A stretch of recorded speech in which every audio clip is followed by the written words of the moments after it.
Hey guys, welcome back to another movie review video. As you've gathered from the thumbnail, today's video is The Batman, a movie released in 2022 starring Robert Pattinson as Batman. Now, before we jump in, this movie is in a bit of a weird position. You see, a lot of people have very strong opinions about this movie. And I just want to preface, this video is just my opinions of the movie and no need to be like super hostile in the comments or anything like that. But with that being said, if you like the video, be sure to leave a like. And if you find yourself coming back, why not subscribe? Alrighty, before we jump into the story, I'd like to explain a little bit of my thoughts.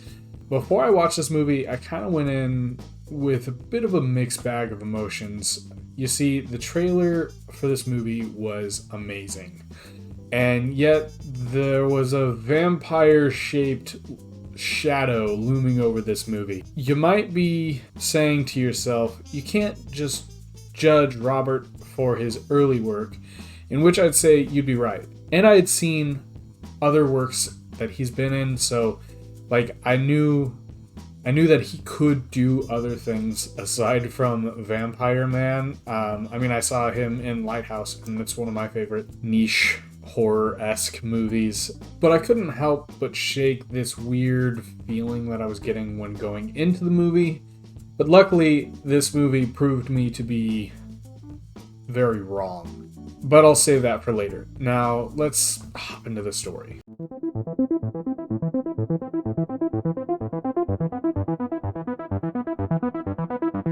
The movie begins from what we can only assume is the point of view of Batman, but we soon realize that it's actually the Riddler. Now, holy crap, does this movie set its tone really, really fast. We are treated to this super tense scene of us kind of in the point of view of the Mayor Don Mitchell, and we are forced to watch as the Riddler. Well, actually, we'll let the scene speak for itself.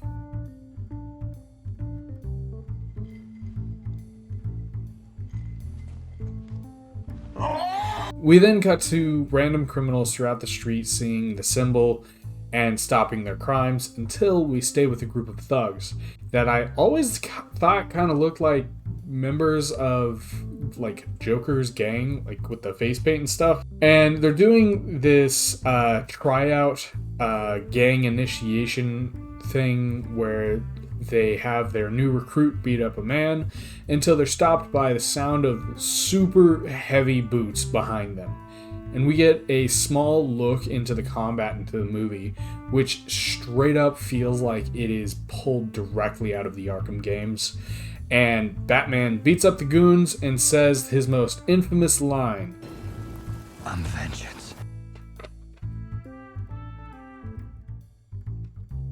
No, I'm pretty sure the line was, "I'm Batman."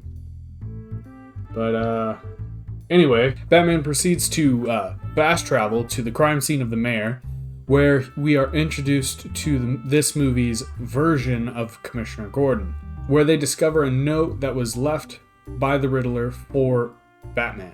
That night, Brucey Bat goes to the cave and reviews footage of what he'd recovered with his Bat optic cameras, which will allow me to really talk about what first truly amazed me about this movie is they really stuck with his whole detective motif. And it honestly is the first detective Batman I have ever seen in live action. Anyways, with the help of Alfred and Gordon, he discovers a thumb drive containing files of pictures of the mayor sleeping around at the Iceberg Lounge run by the Penguin. Batman goes and has a very calm, discreet discussion with the security as to why he should be let in. He then goes to the Penguin and asks if he knows the girl in the photo, but notices the waitress recognizing her. We are then treated to a bike ride in the rain and a failed heist followed by one of the most sexual tensioned scenes between two people who met an hour ago, and they don't even know each other's names. As you could have guessed, the waitress is actually Catwoman, or Selina Kyle, in which I will be referring to her for the rest of the video. We then are going to fast forward a little bit to when the movie decides to switch back into a horror movie, and we watch as the Riddler puts a bomb collar on the district attorney. We then do another cut to the POV of Bruce Wayne at the funeral of the mayor.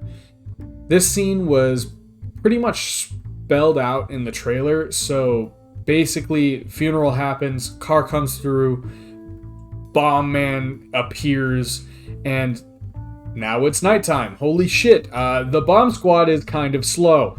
Bruce Bat talks to the district attorney and the Riddler over the phone and helps the district attorney solve some riddles in order to survive. However, he wouldn't sell out the rat, so the Batman and him both get blown the fuck up. Batman wakes up at the police station where he and the officers have a little bit of a tussle until Gordon shows up and gets hit with the force of 1,000 suns. Ooh, can we see that again? Damn. Batman then tries to escape with the grace of a drunk flying frog, which is actually going to lead me to the next point that I really appreciated how grounded this movie was. The fact that it was very clearly in his early Bat years, and his gadgets aren't necessarily the best out there at that time. But more on that later. Batsy and Gordon then decipher some code and learn that they need to go to a drug deal where Batman sees Selina, and she's trying to steal some money, but accidentally stumbles upon her friend's severed head. The Penguin realizes what's happening and tries to escape, and then we have, in my opinion, the best Batmobile chase scene ever. I got you!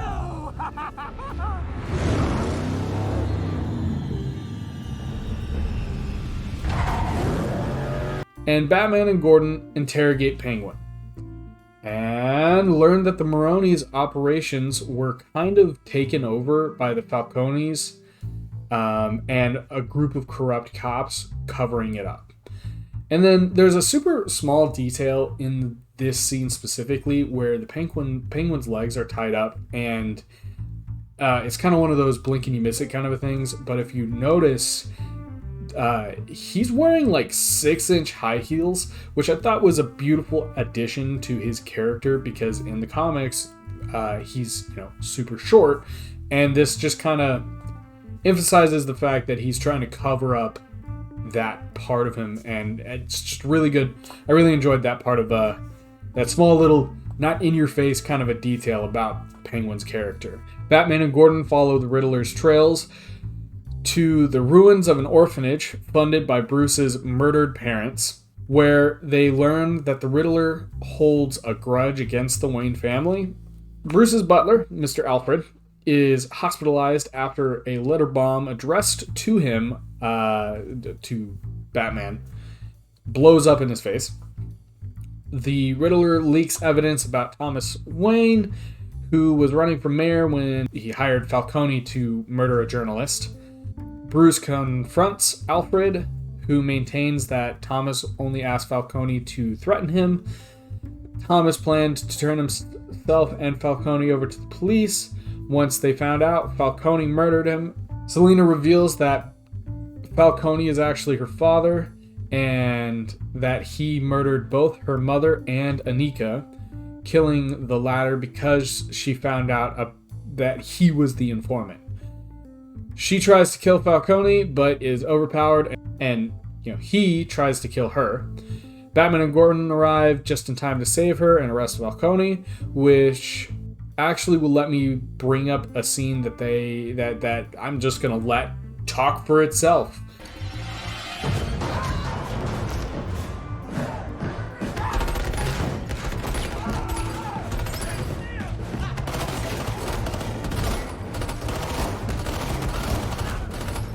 Like, holy shit, that was awesome.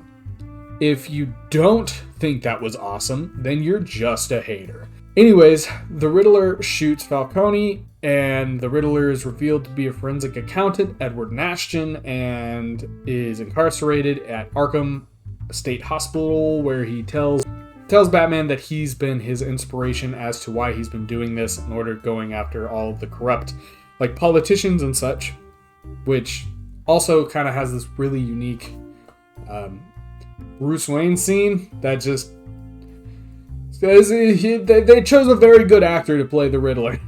Batman goes back to Nashton's apartment and finds out that he had set car bombs around Gotham's floodgates or flood walls. I don't actually know what they are. There's a wall separating the ocean from the city. It seems a little far-fetched, but I don't know. Maybe that is actually a thing. If it is, let me know in the comments. The bombs destroy the seawall around Gotham. It floods the city. Nashton followers try and kill Real, who's like been the person trying to run from there. She's kind of not important aside from this part of the entire story. That's why I haven't mentioned her prior to this. But Batman and Selina manage to stop them, and the movie once again reminds me of the Arkham games.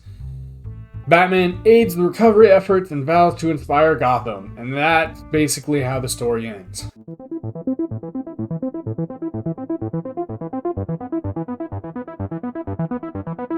Now, let me preface this part again with these are my opinions. But I have to be honest with you guys. This is the best Batman movie I have ever seen when it comes to live action. Can't really top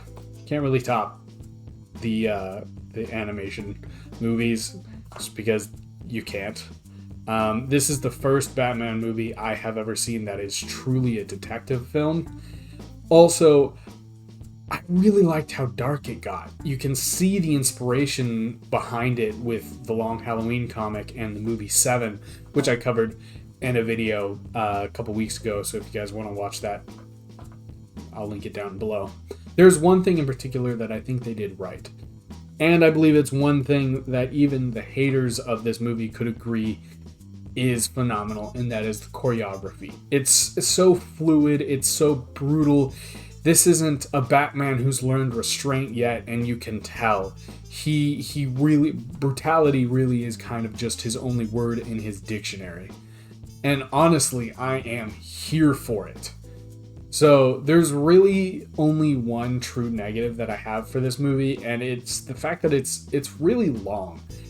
To the point to where, like, just a common person probably wouldn't want to watch it, because there's at least a good 30 minutes of the movie that I feel like they could have cut out of them just driving around, that I feel like would have made it easier for people to swallow and made it a lot more of an enjoyable experience overall. But with that, there were a few things in this movie that I didn't mention that also really made this movie my favorite Batman movie of all time, and it was the fact that he's like actually a detective and he makes mistakes. Those have always been two of my most favorite aspects of Batman. It shows that even though he's literally the world's greatest detective, he still makes mistakes because he's human. And with that, I'm gonna have to give this movie a solid 9 out of 10. It truly is a good movie. Not just a good Batman movie, but just a good movie in general, because, I mean, the few things that I haven't touched on, like the cinematography and the music, oh my god, the music. And just there's a lot of things in this movie that are really, really good, and I highly recommend you guys go and watch the movie.